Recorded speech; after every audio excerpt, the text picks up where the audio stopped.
Olá, eu sou o Lucas Buquili, mediador de leituras do projeto Amores e Desamores, a Família na Literatura, e hoje eu vou compartilhar com vocês um dos livros mais significativos da minha trajetória como mediador de leitura. Talvez esse livro carregue dentro dele uma das histórias que mais participou do meu repertório de histórias narradas, né? Sejam em festivais de contação de história ou em rodas de leitura, que é O Menino no Espelho, do Fernando Sabino.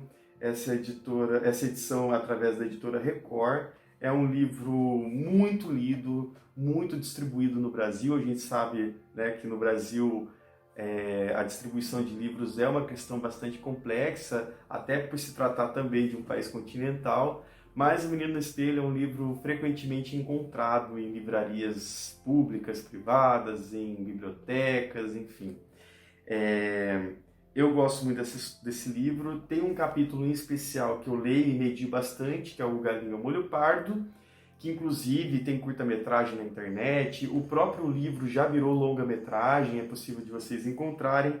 Mas hoje, especificamente, eu vou começar pelo começo.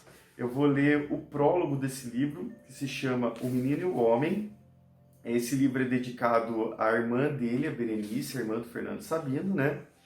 E aí eu leio e a gente conversa um pouco mais, tá? Só para vocês conhecerem um pouco dessa edição. Diz assim: O Menino e o Homem. Quando chovia, no meu tempo de menino, a casa virava um festival de goteiras. Eram pingos do teto ensopando o assoalho de todas as salas e quartos. Seguia-se um corre-corre dos diabos, todo mundo levando e trazendo baldes, bacias, panelas, pinicos e o que mais houvesse para parar a água que caía e para que os vazamentos não se transformassem numa inundação. Os mais velhos ficavam aborrecidos, não entendendo a razão. Aquilo era uma distração das mais excitantes. E me divertia a valer quando uma nova goteira aparecia, o pessoal correndo para lá e para cá, esvaziando as vasilhas que transbordavam. Os diferentes ruídos das gotas d'água retinindo no vasilhame, acompanhados do som oco dos passos em atropelos nas tábuas largas do chão, formavam uma alegre melodia, às vezes enriquecida pelas sonoras pancadas do relógio de parede dando horas. Passado o temporal, meu pai subia ao forro da casa pelo alçapão, o mesmo que usávamos como entrada para a reunião da nossa sociedade secreta. Depois de examinar o telhado, descia aborrecido. Não conseguia descobrir sequer uma telha quebrada, por onde pudesse penetrar tanta água da chuva. Como invariavelmente acontecia. Um mistério a mais naquela casa cheia de mistérios. O maior, porém, ainda estava por se manifestar. Naquele dia, assim que a chuva passou, fui como sempre brincar no quintal. Descalço, pouco me incomodando com a lama em que os meus pés se afundavam, gostava de abrir regos para que as poças d'água, como pequeninos lagos, escorressem pelo declive do terreiro, formando o que para mim era um caudaloso rio. E me distraía fazendo descer por ele barquinhos de papel, que eram grandes caravelas de piratas. Desta vez, o que me distraiu a atenção foi uma fila de formigas a caminho do formigueiro, lá perto do mambuzal, e o que o rio aberto, por mim, havia interrompido. As formiguinhas iam até a margem e, atarantadas, ficavam por ali procurando um jeito de atravessar. Encostavam a cabeça umas nas outras, trocando ideias, iam e vinham, sem saber o que fazer. Algumas acabavam tão desorientadas com o imprevisto, o obstáculo à sua frente, que recuavam o caminho, atropelando as que vinham atrás e estabelecendo na fila a maior confusão. Do outro lado, entre as que já haviam passado, reinava também certa confusão. Enquanto as que iam mais à frente prosseguiam a caminhada até o formigueiro, sem perceber o que acontecia à retaguarda, as ainda próximas do rio ficavam indecisas, indo e vindo por ali junto à margem, pensando uma forma qualquer de ajudar as outras a atravessar. Resolvi colaborar.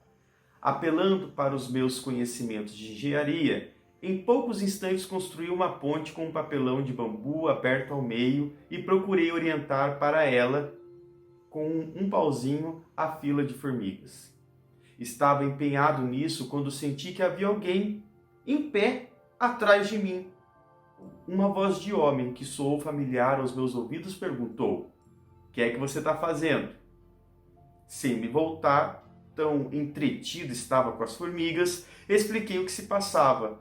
Logo consegui restabelecer o tráfego delas, recompondo a fila através da ponte.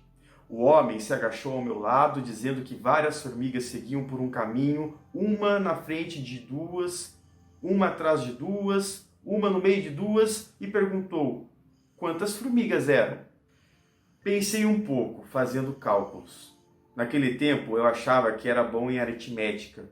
Uma na frente de duas faziam 3. Uma atrás de duas eram mais 3. Uma no meio de duas, mais 3. 9! Exclamei triunfante. Ele começou a rir e sacudiu a cabeça, dizendo que não, eram apenas 3, pois formiga só anda em fila, uma atrás da outra. Então perguntei a ele o que é que cai em pé e corre deitado. Cobra? Ele arriscou, enrugando a testa, intrigado.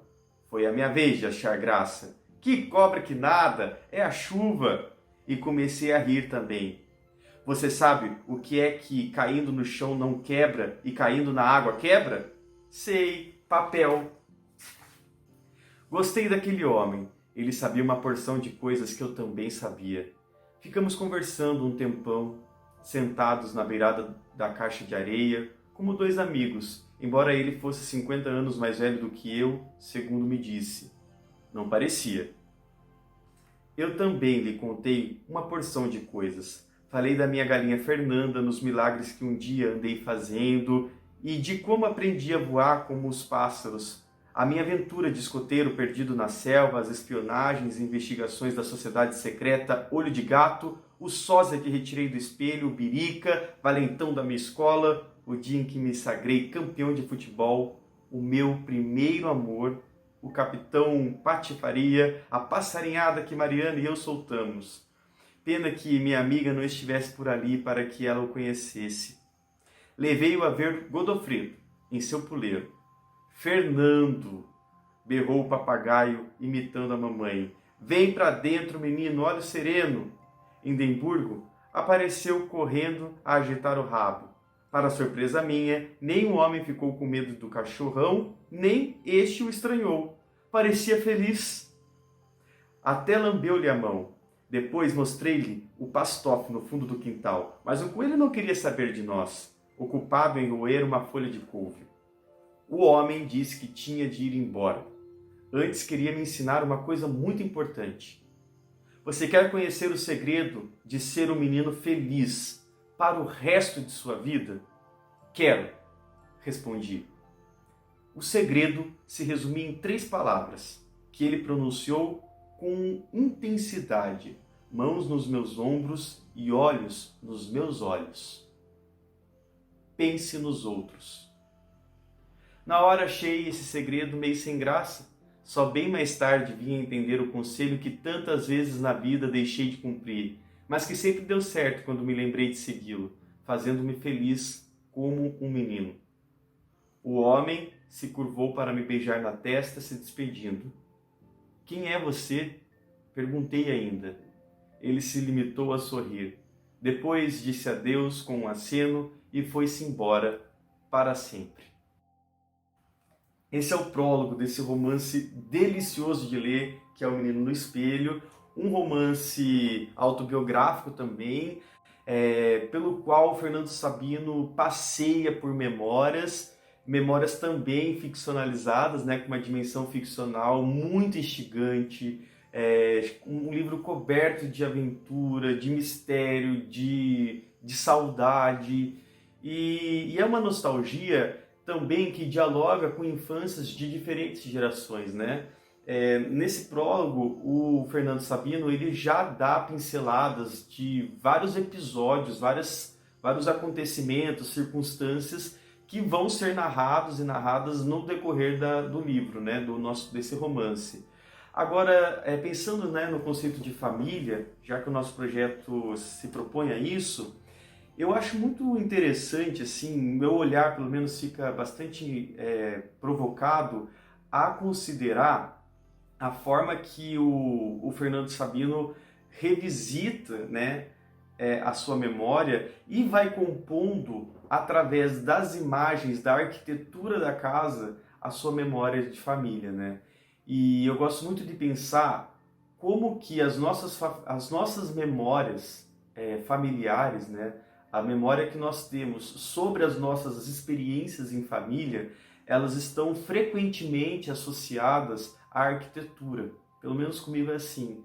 A nossa memória geralmente vem acompanhada de fogão de lenha, de cadeira de balanço, de uma casa que tinha um determinado teto, que tinha um determinado assoalho, que tinha uma determinada cor de tinta na parede. Como que esses elementos concretos, arquitetônicos, estruturais da casa, seja relacionado a objetos caseiros ou a própria estrutura mesmo, né? Dessa alvenaria ou, sei lá, dessa madeira que compõe as paredes, né, da casa, as portas da casa, as janelas da casa. Como essas imagens concretas, elas também vão dando dimensões daquilo que eu considero ser o patrimônio material de uma família, né? Eu tenho muita memória de família relacionada a quintal, relacionada à janela, relacionada à mesa de jantar. E eu gosto de como esse livro, já desde o início, no seu prólogo, ele é aberto justamente com essas memórias, né? É uma chuva torrencial que gera uma série de goteiras na casa, e aí você tem uma cena de uma família que corre para lá e para cá, todo mundo preocupado em vencer uma inundação. O que para os adultos se torna um grande alarde e uma preocupação, né, com uma possível inundação, para as crianças, alheios a todos os riscos, né, que uma possível inundação causaria, essa experiência é uma grande brincadeira, um grande modo de se divertir, e aí a criança ela está muito mais presa, né, ou muito mais atrelada aos ruídos dos pingos, aos sons dos pés no assoalho de madeira. Isso é o que importa para a criança naquele instante. E aí nessa cena a gente tem então esse grande encontro, né, que é pais, mães, filhos, irmãos correndo, correndo com bacias e baldes para vencer essas goteiras todas. E aí esse menino vai para o quintal e aí as memórias desse garoto passam a habitar o quintal da casa. Então eu acho muito legal assim de como esse livro ele vai evocar a instituição família através da memória de um garoto que tem a possibilidade de logo no começo do livro se encontrar, né? É o homem que encontra o seu ser de menino. E ao encontrar o seu ser de menino, ele vai se reconhecendo, ele reconhece a sua história através das suas memórias também em família, e essas memórias frequentemente associadas a espaços, a um espaço outro, de uma casa a outra, mas que ainda é possível ser habitado através da memória, né? Como se... isso é legal da gente pensar também, porque o nosso conceito de memória, né? A gente tem essa ideia de museu como uma coisa estática, né? Como uma coisa... imutável, né? E não, memória é uma coisa muito viva, memória é uma coisa em constante transformação, em constante formação, inclusive. E museu, né? A própria instituição museu hoje em dia, a gente já tem também um conceito bastante diferente em relação a isso. Então, como é legal a gente poder considerar as nossas memórias como uma possibilidade de reconfiguração. Cada vez que a gente rememora uma imagem da infância, a gente está revisitando essa imagem. E ao revisitar essa imagem, a gente também ressignifica e atualiza essa memória no tempo presente. Então, pensar a família, pensar as nossas memórias de família, é também uma forma de reexperienciar essa memória com o ser que somos hoje, né? Então, hoje, quando o meu Lucas, né, esse mediador de leitura, ou esse sujeito, homem, pensa no seu garoto, pensa na sua imagem de menino e nas memórias que esse menino tem, é o homem Lucas reexperienciando circunstâncias de um corpo de menino que já foi vivido, né? mas que agora eu tenho a possibilidade de olhar para tudo isso com esse corpo histórico, com esse corpo cultural que é diferente do corpo que se apresentava na infância. Enfim, O Menino no Espelho é um livro divertido que pode ser lido por crianças de qualquer idade, inclusive as crianças mais velhas, as crianças adultas, e é um livro que também nos provoca muitas lembranças e eu acho que vocês vão gostar bastante de quem não conhece, conhecer e quem já leu, revisitar, né? Como uma nova experiência de leitura. Fernando Sabino, O Menino no Espelho, editora Record.